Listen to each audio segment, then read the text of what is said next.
My partner manipulated me into cutting ties with my best friend, insisting she was toxic. When he left his phone unlocked, I discovered messages between them, plotting to destroy my confidence so I'd depend on him. I never thought the person I loved would turn me against my own best friend. It started with whispers, subtle doubts planted in my mind that she wasn't truly loyal. He said she was toxic, dangerous, someone who secretly wanted to see me fail.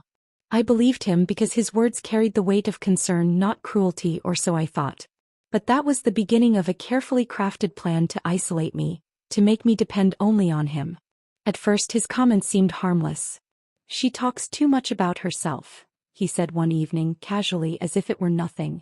I shrugged, but later that night I replayed her last phone call in my head. Had she really talked too much about herself? Or had I missed the signs of selfishness he claimed to see? His tone was convincing and I wanted to believe he was looking out for me. The next time I mentioned her, he leaned in with a sigh. "You don't notice the way she looks at you? It's not admiration, it's envy." His words sank deep, twisting my perception. I began to watch her differently, searching for signs of jealousy that weren't really there. One afternoon, I showed him a message she had sent congratulating me on a work project. "I guess you finally pulled it off," she had written. I had read it as encouragement, but he tilted his head, smirking. "Finally? That's not support. That's her saying she didn't think you could do it." Suddenly, the message felt different. I stared at the words, wondering if I had been blind all along. Arguments erupted whenever I defended her. "She's my best friend," I insisted, voice trembling. "She's always been there for me." He shook his head, calm and patronizing. "Toxic people don't show their true colors right away. You're attached so you can't see it. I'm just trying to protect you." Protect me. That phrase became his shield, the justification for every accusation. He made it sound noble, as if cutting ties with her was for my own good. And slowly I began to believe him. The emotional toll was heavy. I stopped answering her calls as quickly. I delayed replying to her messages. When she asked if something was wrong, I lied, saying I was busy. In reality, I was drowning in guilt, torn between loyalty to her and pressure from him. One afternoon she invited me to lunch.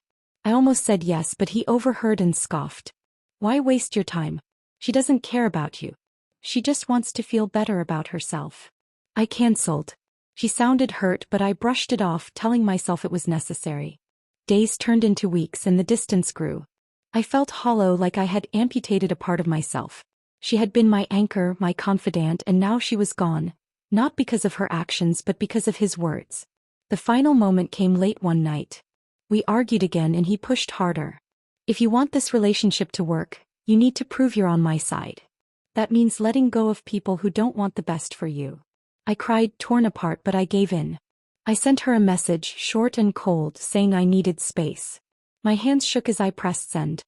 He wrapped his arm around me, whispering, "You'll see. It's for the best." But as I lay in bed, staring at the ceiling, the ache inside me was unbearable. I had cut ties with the one person who had never asked me to prove my worth. And deep down I knew something was wrong. The days after were filled with silence. My phone no longer buzzed with her messages. My evenings felt empty without her laughter. I tried to convince myself I had done the right thing, but the guilt gnawed at me. He seemed satisfied though. He smiled more, acted more relaxed, as if removing her from my life had given him peace. But I noticed something else. His grip on me tightened. He questioned where I went, who I spoke to, what I did. Without her, I had no one to confide in, no one to remind me of who I was before him. I began to doubt myself constantly. Was I really blind to her toxicity? Or had I been manipulated into believing lies? The questions haunted me, but I buried them, afraid of what the answers might reveal. Looking back, that was the moment I lost my voice. I stopped trusting my instincts, stopped defending the people I loved, stopped believing in my own judgment. He had succeeded in planting doubt so deep that it grew into a wall between me and the one person who had always stood by me. And though I didn't know it then, that wall was exactly what he wanted. The apartment was quiet that night, the kind of silence that feels heavy, pressing against your skin. He had fallen asleep on the couch, his phone resting carelessly on the coffee table. The screen lit up with a faint glow, a notification sliding across before fading. I sat across the room, staring at it, my chest tightening with a mix of hesitation and curiosity. I told myself not to look. I told myself it wasn't right. But something inside me whispered louder. You need to know. My hands trembled as I reached for it, the weight of the decision pressing down on me. The phone was unlocked. No password, no barrier, just open access to the truth I had been too afraid to face.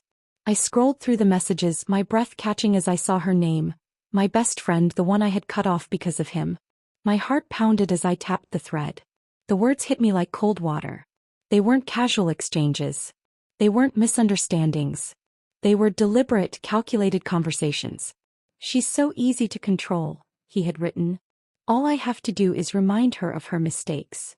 Her reply was worse. Keep pushing. She'll drop everyone else. Soon she'll only have you. I froze, staring at the screen, my chest tight, my stomach twisting.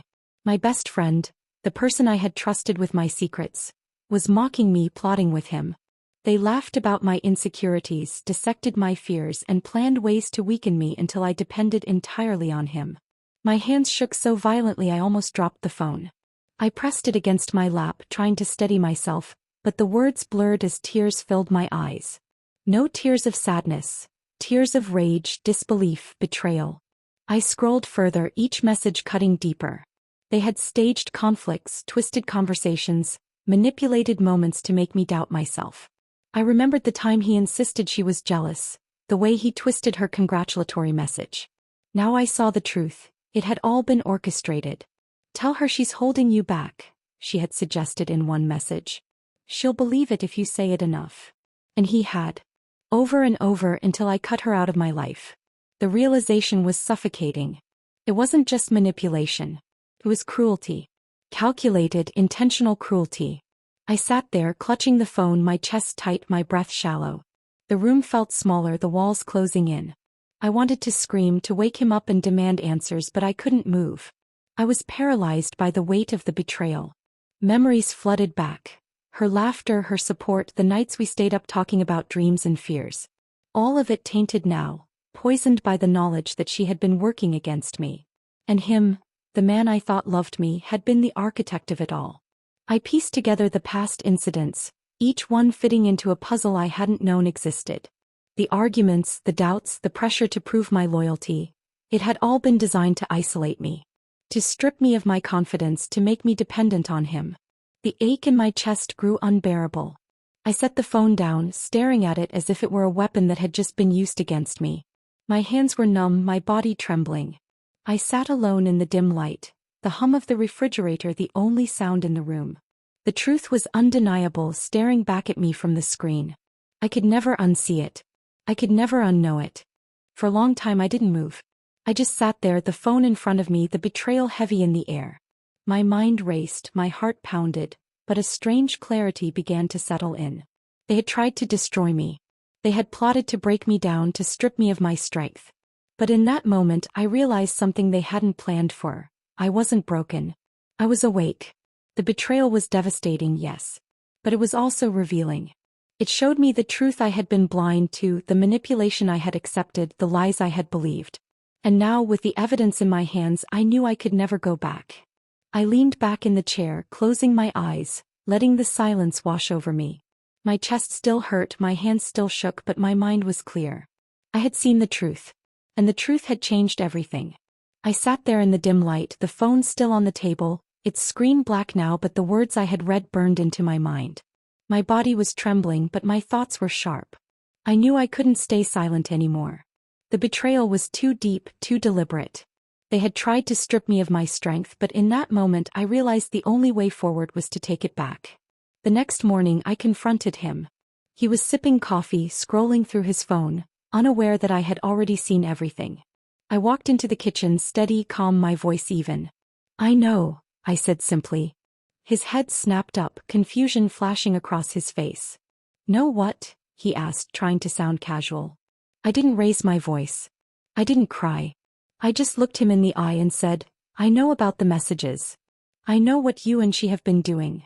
The color drained from his face. He stammered, reaching for excuses, but I cut him off. "Don't bother. I read it all. Every word. You plotted to destroy me and you thought I'd never find out." He tried to laugh, tried to twist it into a misunderstanding, but his voice shook. "You're overreacting. It wasn't serious." I leaned closer, my tone steady. You don't get to decide what's serious. You don't get to decide who I am anymore. For the first time he had no power. He sat there, silent, his hands gripping the mug as if it could anchor him.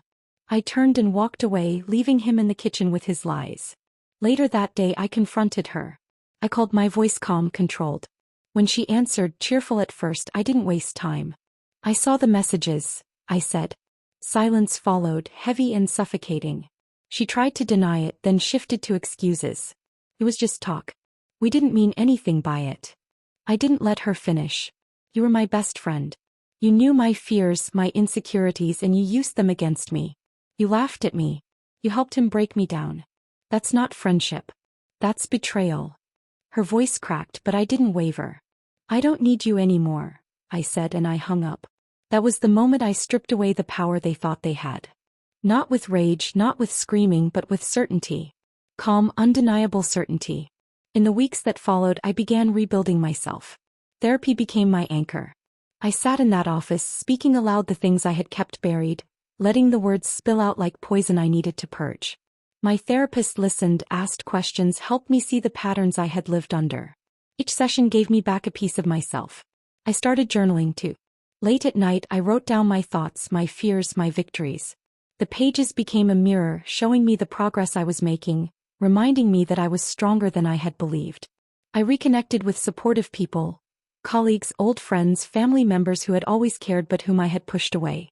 They reminded me of my worth, not by ignoring my past but by celebrating how far I had come. Their laughter was genuine, their encouragement real. Small acts of revenge unfolded naturally. Not cruel, not destructive, but powerful. I thrived at work, pouring my energy into projects, earning recognition for my dedication. Each success was a quiet reminder that their attempts to shame me had only fueled my determination. I found joy in independence. Cooking meals the way I liked them, wearing clothes they had mocked, listening to music they had dismissed. Each act was simple, but together they felt like reclaiming territory I had lost. When the truth came out, the response was swift. People who had once admired him began to see the cracks. They remembered the way he spoke about me, the way he twisted stories, and now they understood the cruelty behind it. His reputation crumbled while mine grew stronger. As for her, the friend I had once trusted, she found herself isolated. The same people who had laughed with her now avoided her, unwilling to be part of her games. She had built her image on charm, but the foundation had collapsed. I didn't celebrate their downfall. I didn't gloat.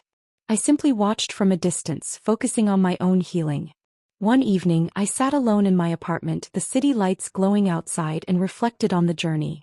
The betrayal had been devastating, yes, but it had also been the turning point. It had forced me to see the truth, to reclaim my strength, to rebuild my life on my own terms. Freedom felt like breathing deeply after years of holding my breath. It felt like laughter with friends, quiet mornings with coffee, evenings filled with music. It felt like peace. I realized then that revenge wasn't about destroying them. It was about proving to myself and to everyone else that I didn't need them, that I was stronger without them. Reclaiming my voice meant embracing my past, owning my mistakes, and refusing to let anyone use them against me again. I wasn't bitter. I wasn't angry. I was free. And that freedom was the ultimate victory.